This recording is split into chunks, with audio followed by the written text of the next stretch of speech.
And we have also the very first mentioning of an Indian outside of India, which is there in a court case which happens in Sumeria, in which you hear about a court case where about a drunken brawl. So in this drunken brawl, what happens is that this Meluhan punches a local in the face and breaks his teeth in a drunken brawl. And then he is asked to pay a fine of several silver coins. So since this Meluhan was probably very likely a Gujarati, it may well be the source of prohibition in Gujarat. Now, the question that arises is, what were the Indians importing from the Middle East? And this is a big, big controversy. This is also true, by the way, about what they were doing with the Central Asia, because we have, just like the Middle East, we have lots of signs of the Indians were trading with Central Asia. So if you go, there are places in Tajikistan and so on where we have also found Harappan outposts, and they were clearly, again, exporting all kinds of things, including beads and things like that. So they were clearly an export-oriented economy, but still they must have been importing something. And there's a lot of controversy about what those imports were, because we have never found anything of either clearly Central Asian or of Middle Eastern origin in any Harappan site. Now, it's possible that they were importing consumables like dates or wine or something like that. But one intriguing possibility is that they were there to import horses, because we know that horses were being used by the Bronze Age in both Central Asia and in the Middle East. So although there aren't any Harappan seals with the horses, clearly in touch with civilizations that were using horses. And more recently, in certain sites like Sorkoda, etc., in Gujarat, horse bones have been found. So the Harappans were unaware of here. May I request people to switch off their mute themselves, because I can hear too many people. Kindly, can you mute yourselves? Thank you. So now what happened is that very likely you had horses coming in. Now, you may assume that the horses would have mostly come from Central Asia, but in fact, we have now a lot of evidence to suggest that the horses were originally not from Central Asia at all, from what is now Arabia, because the earliest signs of human and horse interaction appear in paintings in what is now in the middle of Saudi Arabia, in the deserts of Saudi Arabia. Remember, again, climate was different. These were all savanna lands. And it turns out that the horse is not a northern but a southern animal. In fact, many things that were assumed to be Central Asian wild horses, genetic studies now have shown that these are not wild horses at all, but descendants of ancient horses that had escaped from human tamed groups of horses. So these are not directly wild horses, but in fact feral horses. So again, it's quite interesting that maybe our entire thinking about where horses came from, where they were tamed, etc., has to look from a much more southern source, and very likely from what is now Arabia. So given that is the context, it is very likely that the Harappans are importing their horses. Now, in this context, we need to think about where do you fit the Vedic texts. For this, you need to know how the Harappan civilization ended. The Harappan civilization and the Sumerians, all of them suddenly all came to a grinding halt around about 2000 BC. Now, the reason they all suddenly came to a halt was because of a couple of 100 years of extreme drought and hit all these civilizations at the same time. And as a result of which, we know that climate change was the key reason why these civilizations all collapsed. Now, the Harappans, we have now more than adequate information that you can see that as these great Harappan cities began to collapse, they were also going through a phase where the cropping patterns changed. They moved from wheat and rice to growing more millets, which were clearly requires less water, and they moved to much smaller communities. So there's no sudden breakdown. Rather, what you have is a slow decline of these large cities into smaller cities and smaller communities. There's a breakdown of municipal culture, but there is continuity of culture. So this is clearly not an invasion or sudden change in behavior, rather a slow decline over a couple of centuries, and it clearly coincides with climate change. Now, when this climate change is happening, there is also a breakdown in trade patterns that I talked about, because obviously these great voyages that the Indians were making was based on an urban culture. Now, as the urban culture broke down both in Mesopotamia and in Egypt, by the way, as well, it also broke down, by the way, in the Jiroft area, which was an important, it's in southern Iran, and was clearly linked to Harappan. You see all these cities break down, and so you see also Dholavira and all these cities all get abandoned. So this entire trading culture broke down. Now, in this context, the question arises, where does the Vedic texts fit? Now, it's very interesting here that when this culture broke down, the Harappan culture broke down, it coincided, of course, with the entire Ghaggar river system drying up. Now, this is important because the Ghaggar is a very, very important to the Harappan civilization. There are far more sites on the Ghaggar than there are, in fact, on the Indus. So, in fact, and so the question is such a river mentioned in the Vedic text? And the answer is absolutely yes. The Saraswati River is the most important river in the Vedic text. It is mentioned much more often than either the Ganga or the Sindhu. It is also in the Nadistuti Suktam clearly told where it is. It is between the Sutlej and the Yamuna. Now, that leaves only one high riverbed, which it has to be the Ghaggar. There is no question about it.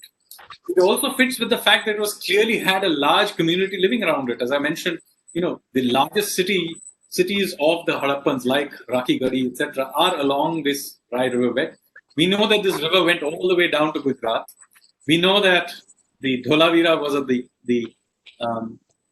was near this the estuary of this river. Clearly, this river was very important to this culture. So, it is very clear that the Vedic civilization was a part of the Harappan civilization. Now, I want to make this point clear. You see, what do you mean by Vedic civilization? If you mean by it the people that are clearly described in the Rig Veda, then let me also say that the Rig Veda is, first of all, largely deals with a subset of the Harappans. It's not about all the Harappans, it's a subset. It deals with a tribe called the Bharatas, who lived in and around Haryana, what is now Haryana, and maybe some part of eastern Punjab. They lived in an land that they themselves called the land of seven rivers, or Sapta Sindhu. This does not, by the way, this is landscape very mistakenly is usually taken as 5 rivers of the Punjab. It did not include the 5 rivers of the Punjab. It relates only to the Saraswati and its own tributaries, because it is very clear from the text that all the 7 rivers flow into the Saraswati. So it does not include the Sindhu or its tributaries. So where is this landscape? This landscape is essentially, as I said, Haryana, and a little bit of eastern Punjab and some bit of northern parts of Rajasthan. That is the landscape that you're talking about. The importance of this Vedic culture is that it mentions the first empire that the Indians ever built, which was built by a tribe called the Bharatas, led by a chieftain called Sudasa and his guru called Vasishtha. And it mentions that it fought this great battle against this alliance of 10 kings coming in from the west, from western Punjab and Afghanistan probably, whom they then defeated on the Ravi. And they defeated them. So that is basically the sum total of what we know about this. We also know that then Sudas turned eastward and defeated a tribe led by a chieftain called Bheda on the banks of the Yamuna. And therefore, he created this first empire. Now, the interesting part is that this empire was set up by a tribe called the Bharata Trisu tribe. And it's quite interesting what they then did is that they then did not impose their own gods on all the other tribes. They were obviously worshippers of Indra, but what they did is they compiled instead the Rig Veda, which is actually a compilation of all the tribes of that time, including the defeated tribes. And they compiled all the ideas, the religious texts and ideas of all the rishis that were known at that time and compiled into the Rig Veda, and then it grew into the 4 Vedic texts. Now, this is why it is interesting, because this is essentially the template of Indic civilization. In that, in this, if you read the very last shloka of the Rig Veda, it mentions come together, sit together. It's called a Samanasya Suktam. And it talks about how all the tribes were asked and all their gods were given a place around the fire, around the sacred fire. So this was the first, not only creation of the first empire, although it was originally set up based on military power. What the Bharatas did then created a template for assimilation, which then expanded over time and kept incorporating new areas.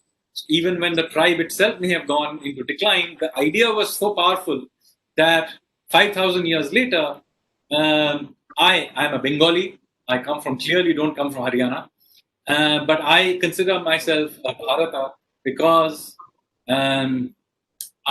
my ancestors bought into this idea of assimilation as opposed to imposition. So this is why this idea comes directly from the Rig Veda. But here we are talking about, we're not getting into that line of debate. I'm just giving you a sense of who these people were. But what they do is they mention this river called the Saraswati.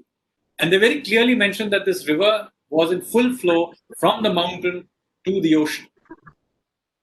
Now, we know from ground surveys and now many surveys of oxygen levels in groundwater and so on, that this river, Ghaggar, had already begun to stop being a glacial run river by 3,500 BC. And that by around it was still, by the way, a very substantial river after that because the rains were so heavy, so it was still a pretty substantial river, but it completely dries up by 2000 BC. Now, the Rig Veda, since it mentioned a fully flowing river, was 100% had to be composed before 2000 BC, while the big cities were still there. But it seems to have been composed in an even earlier era because by the time the big Harappan cities were composed, this river had already begun to go into decline, which is mentioned in the Puranic text, but not in the Rig Vedic text. So suggesting to me that we are dealing with a text that is before 3200 BC, because that's when roughly you already begin to see the river begin to dry up. So you are really dealing with the Rig Veda is actually an early Harappan text, or maybe even a pre-Harappan text. So you're dealing with a civilization that was not yet building large cities, but probably just about beginning to urbanize, because there are cities mentioned in the Rig Veda, but they don't seem to be the large Harappan cities. You're really dealing with a very early text. However, since there is a lot of controversy about horses, let me also tell you in this context, the Rig Veda is very clear about one thing, which is the association of the horses with the ocean. It does not associate the horses with Central Asia or the mountains, as it would have been if there was something they associated northward. Instead, the horse is something they associate with the south. Again, the link with Arabia. The Ashwins, for example, are the twins, the horse twins. And the Ashwins come from the sea, they rise from the sea. This is clearly an allusion to the fact that horses had an allusion to the ocean. They were not something coming from the ocean. Again, this makes absolute sense. Because if you just look at a geographical book, this whole idea of Aryans coming from the north on chariots is utter rubbish. Because even if they were driving chariots in Central Asia, by the time they went through the mountains of Afghanistan, the Pamir Knot, the Hindu Kush, and then went across the several rivers of Punjab, I can assure you everybody would have abandoned their chariots. Without roads, taking your horses through the Hindu Kush would not have been fun. And they would certainly have had zero military advantage for the simplest reason that there is no point in using horses in a mountainous, using chariots in the mountainous area. And the horses we are dealing with are clearly very small. Horses really became big in the medieval period. Early horses were very small animals, not much bigger than a mule. And consequently, they were not capable of dealing with a horseman sitting on the horse. Earliest uses of horses were all with chariots because of this reason. And so you are dealing, consequently, the Vedic people were almost certainly pre-Harappan. They were almost certainly a subset of a wider landscape. This is very important. Just because we have a great affinity to the Rig Veda because of religious reasons does not mean that it is the sum total of all the knowledge of that time. It is just happens to be the one set of books that have survived. That's all. There were many books around them that have not survived. So just because one book has survived, we shouldn't assume that that is the only one. And it happens to be the testimony of an important tribe called the Bharatas, but there would have been many other tribes. So just because the Bharatas are important and we happen to have civilizationally adopted their culture, it does not mean that the landscape of the Harappans was somehow had only one culture. They may have shared some of the culture, or that they had one great empire. It may have been made up of many kingdoms. And given the long periods of time, many things may have happened in many cycles along the way. Anyway, by the time we have the end of this civilization, by 2000 BC, one important thing needs to be remembered, that there were already other civilizations in other parts of the country. So we tend to get an impression from reading from our text that you're dealing with a Gangetic plains that was essentially empty. That's not true. There were already large numbers of people living in the Gangetic plains, and it's very likely that cities like Varanasi were already fairly old cities and were contemporaneous, probably, to Harappan cities. We now have, from a dig in Sanauli, in Bagpat, in the Gangetic plains, where we have discovered chariots and so on. So clearly, not only did they have an advanced civilization, they already had chariots, horses, and bronze weapons, etc., being used in the Gangetic plains at the same time that the Harappans were in existence and were in decline. So this is the landscape you're dealing with. Now, this is the time where something very interesting happened in Southern India. Southern India, as I said, we haven't yet found any signs of a Bronze Age civilization. May have existed, it's possible, but we haven't found them. But one thing is now known, is that what we now know as we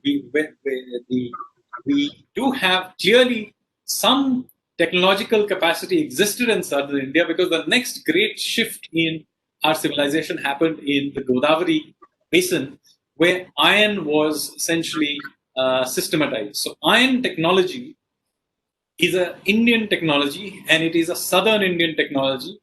Interestingly, the first systematic use of iron anywhere in the world happened in and around Hyderabad. In fact, in Hyderabad campus is where some campus iron about 4,000. The request, however, is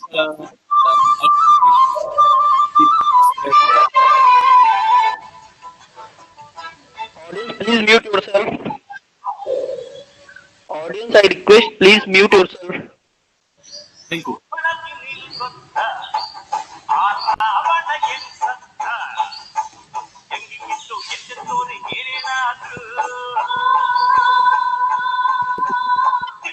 Audience, I request please mute yourself.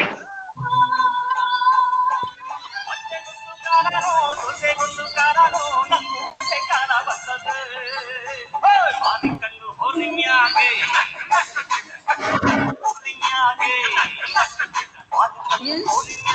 Requesting you to please mute yourself. It's loud. It's really disturbing. Please. Audience, please. Admin, you can see who the person is and mute them. That's not a difficult thing. So all you need to do is to find out who's doing it and mute them. We have expelled. Please continue, sir. Sorry for interruption. So now what happens is that this iron technology spreads from the Godavari Valley into the middle and eastern Gangetic plains. And you have rapidly expansion of iron technology in the Gangetic plains in the between 2000 and 1300 BC. And it's quite interesting that it's only in the Middle East you begin to see the arrival of technology. It arrives with a group called the Mitanni. And the Mitanni turn up with iron technology around about 1300, 1400. This is almost 500 years after it has become commonplace in India. And the Mitanni is also very interesting because the Mitanni are actually they seem to worship Indian gods like Indra, Varuna, and so on. So there's very high likelihood that the Mitanni, who set up an empire in Iraq, were actually Indians. And they built an empire, and interestingly, they married into the Egyptian royalty, because you see Queen Nefertiti, you may have heard of Queen Nefertiti, she was a Mitanni. So it's quite likely, consequently, she was of Indian origin. Anyway, so now what happens is that the action clearly shifts away from the northwest into the Gangetic plains. And of course, many of the Iron Age cities that were built at that time are cities that we hear about in the epics, whether it is Hastinapur or Indraprastha and so on. Some of these cities, as you know, have survived to modern times.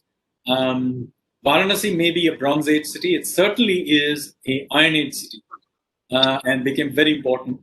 But what you see also is the growth of commerce along the eastern seaboard. So the area which is between Lake Chilika in Odisha to what is now West Bengal and the westernmost outlet of the Ganga now becomes very active for trade. And you begin to see sites popping up, such as Chandraketugarh in Bengal, just north of Kolkata. It's near Damdam. And you have these many ports which begin to pop up all along the Odisha coast. And the people of this coast, they begin to now explore the coastline. Now remember, at this juncture, these Iron Age explorers do not yet know how to cross the sea. They just are able to go along the coastline. And you begin to see these Odia Bengali sailors begin to sail along the coast downwards towards, down past the Andhra coast, past the Tamil coast to Sri Lanka. And at some point, they begin to settle Sri Lanka. And it is quite interesting that the people who we now know as the Sinhalese are essentially the descendants of these Bengali Odia merchants and explorers who made their way along the coast and began settling it somewhere around the 6th, 7th century BC. And in fact, the Mahavamsa, which is the national myth of the Sinhalese, talks about a prince who came from the land of Vanga or Bengal, and he comes under the lion flag, which is still the Sinhalese flag, and how the lion people then colonize Sri Lanka. And of course, the Sinhalese language, of course, has very close link to Bengali and Odia to this day. So, and genetic tests have also now shown the impact of this. So, this is one direction in which these Bengali Odia merchants were sailing. They were also sailing in the other direction, and we know that they were sailing down the coast towards Southeast Asia. Again, remember, they are sailing along the coast. They are not in a condition to sail across the Bay of Bengal. And they begin to visit along the coast the Isthmus of Kra. This is the bit of Thailand near Phuket, from which Malaysia hangs off. And they would sail there, and from there they would cross to the other side, it's a very small distance, maybe 30, 40 kilometers stretch of land. And then you end up on the other side, from where you can sail out towards the Mekong Delta, which is, what is now southern Vietnam and Cambodia and so on. And you begin to see the influence of Indian civilization begin to pop up in that area. Now, there are no clear Indian texts referring to these merchants sailing out eastward, but there are many legends in Vietnam and in Cambodia which talk about this period. And they speak particularly of one legend which is quite interesting, about a merchant fleet led by a Brahmin captain called Kaundinya. And the legend goes somewhat as follows, that Kaundinya was sailing along the Mekong Delta. We don't know when, but it could have been maybe 5th, 6th century BC. And he was sailing along with a merchant ship when he was attacked by a group of pirates, local pirates, and he was able to fend them off. Unfortunately, his ship developed a leak, so he had to then ground his ship on on the land to try and repair it. But when they were doing it, the pirates, or maybe a local tribe, again surrounded them. And again, Kaundinya rallied his troops to try and defend himself. Unfortunately, things looked quite dire because they were completely outnumbered. So, nonetheless, they had no choice. So they were trying to defend themselves against these pirates.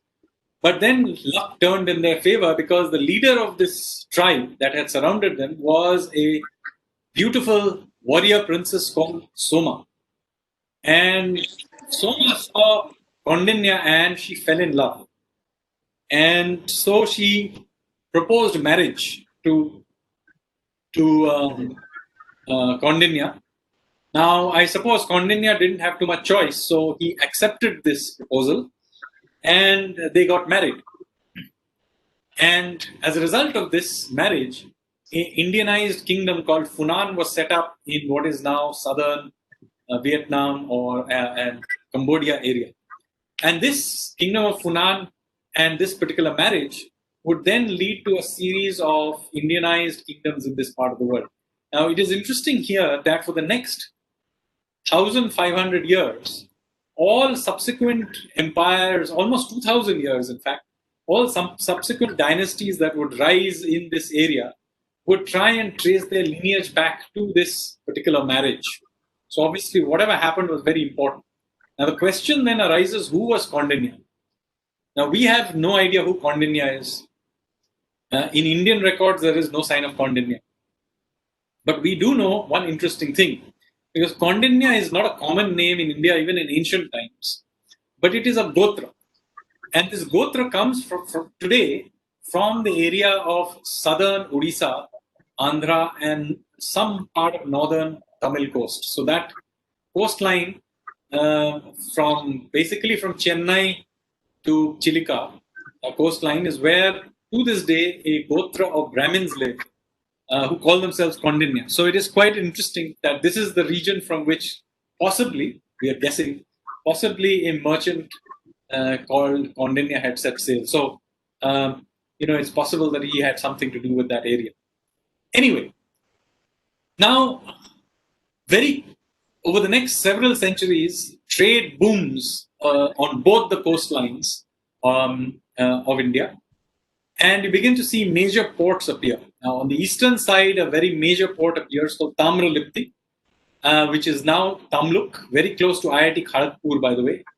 And it's now that very few remains of that there, but Tamluk was for almost 1,000 years India's biggest port.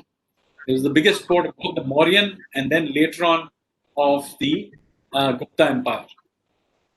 And on the west coast, you begin to see many ports begin popping up in Gujarat, all the down the coast, Maharashtra, Karnataka coast, and then of course the Kerala coast, where a very major port called Butcheripatnam began to emerge. Now, by now, we are in the 1st century AD.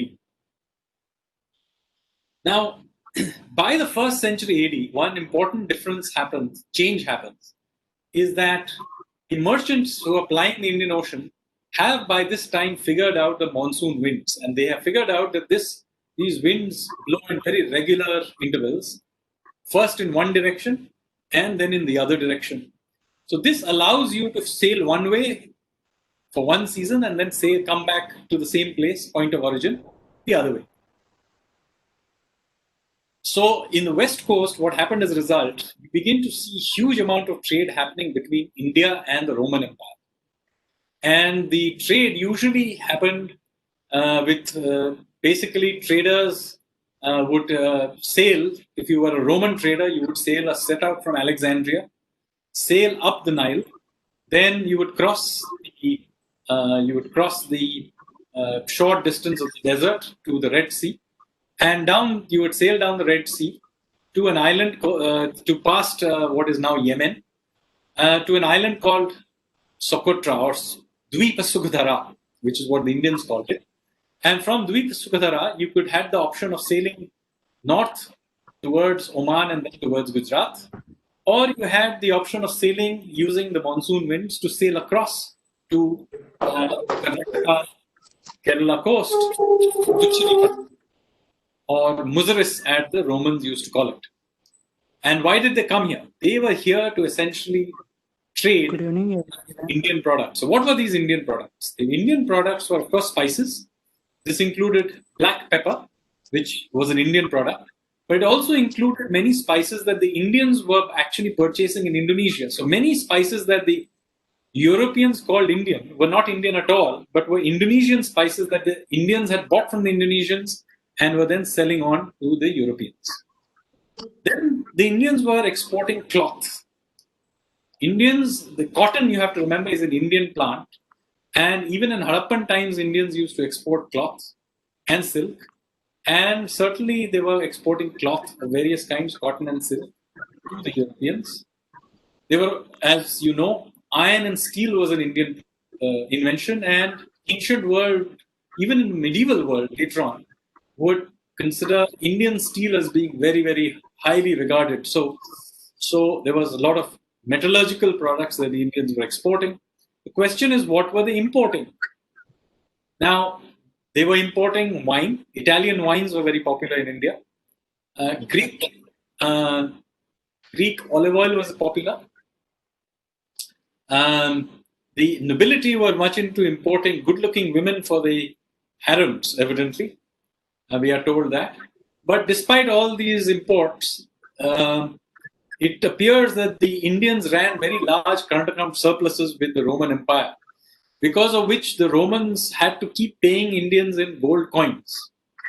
And so much gold and silver was coming out of the Roman Empire that the Roman Senate had these debates about how to ban trade with India, because the Indians were sucking out too much gold.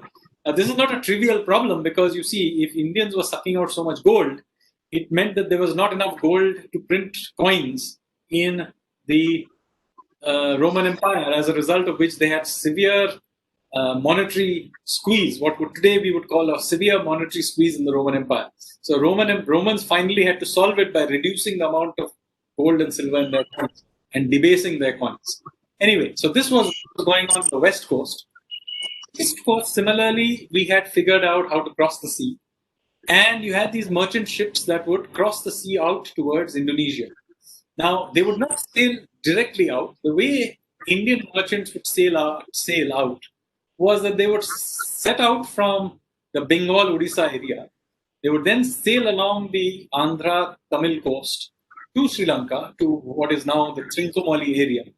And from then, they would sail directly eastward using the ocean current to Sumatra. And then from Sumatra, either they would sail down the Malacca Straits towards Singapore and out towards China and Japan and Korea, or they would then sail further down south along the west side of Sumatra to Java, Bali, and so on.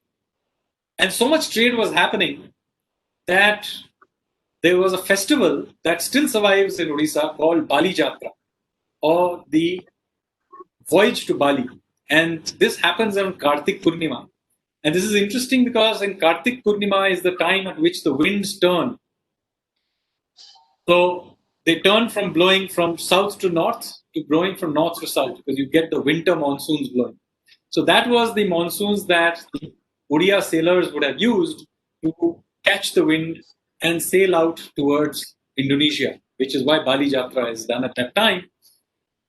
And of course, this is celebrated to this day because on Kartik Purnima Day, what you have to this day, women and children go to a water body and they put a small boat with a small lamp in it before sunrise. Basically, what they are doing, they are reenacting saying goodbye to their menfolk who were sailing out towards Indonesia. So this is why that festival is celebrated in this particular way to this day. So a festival to this day. So this was the world we were living in. Now, one important thing needs to be realized that we tend to think of, Indic civilization and trade going outward. You have to remember that there was a lot of trade coming in and a lot of influence of these coming inwards as well. So, for example, the Pallava dynasty, which was one of the great dynasties of southern India, it is interesting what its origin myths are. Now, there is a lot of confusion about how the Pallava dynasty came to be established. Some talk about a Chola prince, some talk about some Brahmin who set it up, and there are many other. There is even some legend. Somebody thinks it may have involved a Parthian prince, whatever. But all these legends all have one thing in common, in that they involve a marriage to a Naga princess. Now, so the question is, who was this Naga princess? Because clearly this Naga princess seems to be more important than the male that she happened to have married, because the Pallavas seem to have derived their royal lineage from this Naga princess, not from the male line. So who was this Naga princess? It turns out that the evidence suggests that she was either from northern Malaysia or from Cambodia. So this Naga princess was very, very likely a princess from Southeast Asia who married perhaps a local prince or somebody who was a respected person. And it led to the foundation of this Naga, of the Pallava dynasty. Now, that was not the end of the link to the Pallava, or to Southeast Asia. After many generations, in the beginning of the 8th century, the male line of the Pallavas ran out because the king died early, and he died before having any children, or at least a male heir. So there was a big crisis in the Pallava court because now they didn't know who to become king, and they were very concerned that the Chalukyas would attack and take them over. At this juncture, somebody remembered that a few generations earlier, the younger brother of the Pallava king, whose name was Bhima, had sailed off to a distant country and had married a Naga princess and set up a kingdom. So somebody said that maybe somebody should go to this king and see if Bhima has a descendant, and then we can get Bhima's descendant to come and rule the Pallava Empire. So a delegation was sent from Mahabalipuram, and they sailed to this distant kingdom. We're not told where this distant kingdom was, but we know it was somewhere across the ocean. And they brought back. So when they reached there, they found that there was indeed a descendant of Bhima, and that descendant was a local prince, and he had 4 sons. Now, the first 3 sons were asked whether they would want to come back to India, and they refused. They were probably elder sons, so they probably likely that they would get some kingdom or something. But the youngest one, who was only 12 years old, agreed. So this 12-year-old was then brought to India, and he was crowned king, and he became the Pallava king Narasimha Varman II. Nandi Varman II. And Nandi Varman II would then go on to become one of the most important kings of southern India. We know this story, incidentally, because Nandi Varman has left this story on the walls of an important temple in Kanchi, which was his capital, which is not far from Chennai, and you can go and see this whole story which has been carved out on the walls of a temple in Kanchipuram. And then he's carved this story out as well. What is interesting, however, if you look at the faces of all the main characters of this story, you will see that they don't look like Indians. Forget about looking like Tamils, they don't look like Indians at all. They look like Southeast Asians. So they do not look like. So the reason I'm telling you this story is that when you begin to hear India's history from a maritime perspective, you will realize that it was a much more cosmopolitan place. There were much more people going back and forth, and it was about a lot more risk-taking, open culture than we tend to imagine our past to be. Now, this world, by the 10th century, had evolved into this maritime world, was really the center of world economic activity. So by the beginning of the 11th century, for example, if you asked about the sort of corridor, the anchor of world trade, it was the maritime route from Egypt, which was then ruled by the Fatimids, through the Red Sea and the Arabian to southern India, which was then by this point ruled by the Cholas, and then through to Southeast Asia, all the way through to Song Empire in China. This was the trading route of that. A lot of trade was going back and forth between China and the Mediterranean. And of course, the Cholas were at the heart of this trade. Now, what happens is quite interesting, is that in Southeast Asia, a lot of geopolitics happens.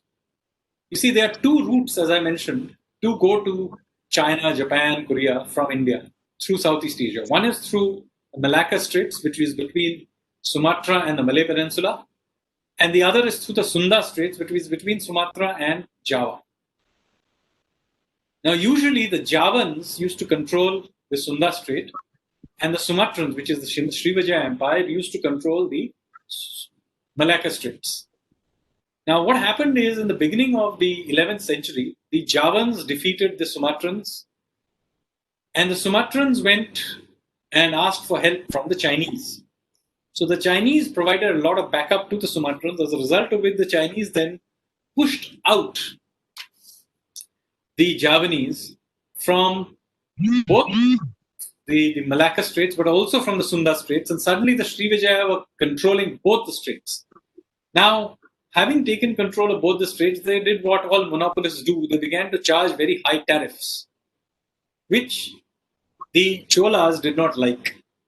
And it appears that in 1017, Rajendra Chola sent a fleet to warn the Srivijaya that they were not happy with this. But it obviously didn't have the requisite impact. So in 1025, a very large fleet was sent by the Cholas to Southeast Asia, and they went and sacked various Srivijaya ports, and finally defeated the main army of the Srivijaya in Kedah, which is in northern Malaysia, what was then called Kadaram. This may incidentally have been the original area from which the Pallavas had come, because this area also has inscriptions by Nandi Varman. Now, after that, the fleet came back. I want to clarify here that it was a raid. The Cholas clearly exerted geopolitical presence in the area. It was not an act of a conquest. I don't think we can claim that the Cholas were in full possession of Southeast Asia at this juncture.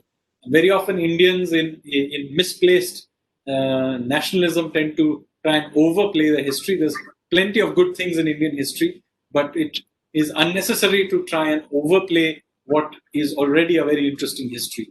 So the Cholas exerted geopolitical influence over Southeast Asia. They did not conquer Southeast Asia. That is a very different, it means something totally different. Now, this is the world that exists till the 11th century. Now, by the 12th century, however, this world completely collapsed. Now, this collapsed due to huge invasions coming in from Central Asia, which destroyed all these civilizations I described. The Mongols obviously destroyed China. They also completely destroyed the Middle East, and they sacked Baghdad and completely destroyed it. And at about the same time, the Turks invaded India, and they completely ransacked India. Today, because of misplaced idea of secularism, we very often try to underplay the story of the Turkic conquest of India. But the Turkic conquest of India is a pretty horrific episode in world history. And millions of people would have died.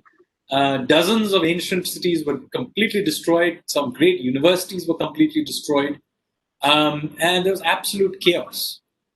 Now, this is also important in this context to understand why the sacking of Hindu temples was such a major economic shock, not just a cultural and religious shock. In order to understand that, you have to understand that the temples were not possessing such large amounts of gold and wealth because the kings were all handing their wealth over to these temples. Even in ancient times, it was very difficult to get Indian politicians to hand over their money. It is true that many of them built large temples to glorify themselves so that they would be remembered. But even in ancient times, I can assure you that Indian politicians weren't handing their money over, certainly not to the temples. The reason the temples had such a lot of money was because the temples functioned as banks.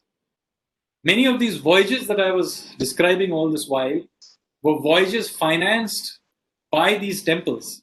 And that is why they had so much money. We have copper plates, for example, of how these temples financed infrastructure projects, how they financed, you have tripartite agreements between merchant guilds and weaver guilds and the temple to finance production of exportable items and so on. And in this context, again, I want to say that these merchant guilds were what were doing these huge voyages. It was not individual merchants going out. You are really dealing with what are effectively multinational companies. Many of them had their own fleets with own armies, and many of them survived many changes of dynasties. So there are, there was a merchants guild called the 500, which survived the Pallavas, it survived the Cholas, and so on. So there were these huge merchant guilds, and similarly there were weaver guilds and metallurgy guilds. Many of them we now think of as castes, but in fact they were guilds. And these guilds were part of this massive trading networks. Now, when the Turkic invasion happened and these temple banks got destroyed, what happened is that India lost its financial muscle. And with that loss, what happens is India goes into economic decline. So although, yes, the other empires happen, it now becomes much more a land-based history because those who conquered India after that were basically coming from Central Asia. They were land-based people. And you begin to see the Indian Ocean being taken over by Arabs and by the beginning of the 15th century by the Chinese. So I'm going to now come to the end of my lecture because I'm running out of time. But basically what you have here is by the beginning of the 15th century, the Chinese had essentially thrown out the Mongols, and you have the Ming Dynasty coming to power. Now, the Ming Dynasty were very conscious of the fact that they had thrown out these foreigners, and they were re-establishing Chinese power. And in that case, in that sense, they were very similar to modern China. They were very conscious of this sort of couple of centuries of humiliation, and they were trying to re-establish Chinese dominance. And one of the things they did as a result of that was send these gigantic voyages called the treasure fleets to the Indian Ocean, led by, interestingly, a eunuch called Admiral Zheng He. He was a very unlikely person to be leading these because he was a Muslim eunuch from a landlocked place called Yunnan. But nevertheless, he led these gigantic voyages, and 17 of these voyages over a period, several decades in the early 1400s. And these voyages came into the Indian Ocean. They made their way around. They came to India. They came to Sri Lanka. They made their way all the way to Arabia and the east coast of Africa. There have been claims that they even have made their way to the Americas, but frankly, there is no strong evidence of this, although some authors have tried to make this case. But nevertheless, these were very impressive things. Many of the ships that the Chinese were using at this stage were several generations ahead of what the Europeans had. Even almost 100 years later, the ships that, say, the Vasco da Gama and Columbus were using were, 1/4 of the size of what Zheng He was using. So these were huge ships, and there were 25,000, 30,000 people in each one of these voyages. And these voyages these were not voyages of trade or discovery, because they were basically sailing in areas which the Chinese already knew. These were well-established trade routes, which we have already discussed. Chinese pilgrims, merchants had been sailing it for generations before that. But why they were sailing here was, as I said, for geopolitical reasons. They were trying to do, in some senses, what maybe the Chinese are today trying to do in Ladakh or in the South China Seas. And they also began to do many maneuvers of geopolitical nature. One of the things they did, which had lasting impact, was that they came in conflict with the Majapahit Empire of the Java. This was then the most powerful empire in the Indian Ocean region. The Majapahit were, of course, a Hindu empire, and they had conquered large parts of what is now Indonesia. Now, by this point, the Indians had already gone into decline, and they were not a maritime power anymore. Even though the Vijayanagar Empire would rise, and they would have a lot of maritime trade, the Vijayanagar Empire never had sizable maritime presence. So it was the Majapahit that were really the true maritime power of that time in the Indian Ocean. And obviously, they came in conflict with the Chinese. So the Chinese did something very interesting. They began to turn the Malays of Malacca against the Majapahit and began to back them. And they, interestingly, in order to basically fight back against the Majapahit Hindus, they encouraged the Malaccans to convert to Islam. So it is with Chinese backing that the Malays began to push back against the Indonesians. And this is the context in which the Islamization of Southeast Asia happened. And slowly the Majapahit basically were pushed back, and the last of the Majapahit, who refused to convert, basically backed up into one island of Bali, where they have preserved the Majapahit culture to this day. So the Balinese are essentially the last of the Majapahit. And they have preserved this medieval Hindu culture that had existed in this part of the world till the 15th, 16th century. Now, one would have, if we had been, say, in the middle of the 15th century, if you had been wandering around the Indian Ocean world, you would have taken the call that, this was complete Chinese dominance and that the future was entirely Chinese. That, unfortunately, is not how history very often turns out. What happened is that in China, there was a lot of internal politics. As I told you, Zheng He was a eunuch, and the navy was consequently the preserve of the eunuch party in the Chinese Ming court. The Ming emperor then died, and the new Ming emperor who came to power was basically backed by the Confucian mandarins or the bureaucrats. And they were suspicious of the eunuchs. So because they were suspicious of the eunuchs, they began to essentially turn off the sources of power of the eunuchs. And so, like good bureaucrats, they switched off the funding to the Chinese Navy. So the eunuchs suddenly found that they could no longer use the navy, and the navy then went into sharp decline. So the Chinese period of naval dominance ended not because of defeat, but because of bureaucrats. So as I always be very, very wary of pissing off the babus, because if once they turn off the money, then even a great empire will rapidly go into decline. And so the Chinese dominance of the Indian Ocean basically suddenly disappeared over the subsequent couple of decades.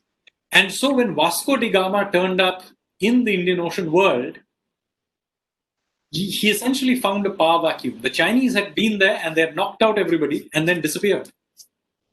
The Majapahit had disappeared. And the Chinese themselves had gone away. And it would have appeared that the Arabs were trying to sort of dominate it again. But essentially, it was a power vacuum.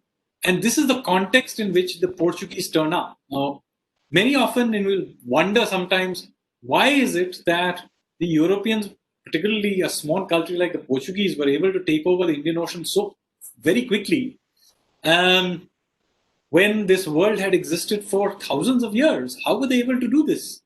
After all, unlike, say, the Americas, where they were unused to cannons and other modern technology, the people of the Indian Ocean world very quickly caught on to cannons, and they were they had maritime experience and ships and everything. Why is it that they so quickly fell apart when the Portuguese turned up? The reason for that is that the Chinese had first been in there and they had knocked everybody else out, and then for their own domestic reasons gone away. So this is the context, ladies and gentlemen, in which European dominance of the Indian Ocean took place. Now, with that, I'm going to now stop, because the story subsequent to the arrival of the Europeans is much better known, and I'm sure there is a lot of interesting Q&A that we can have. Thank you very much.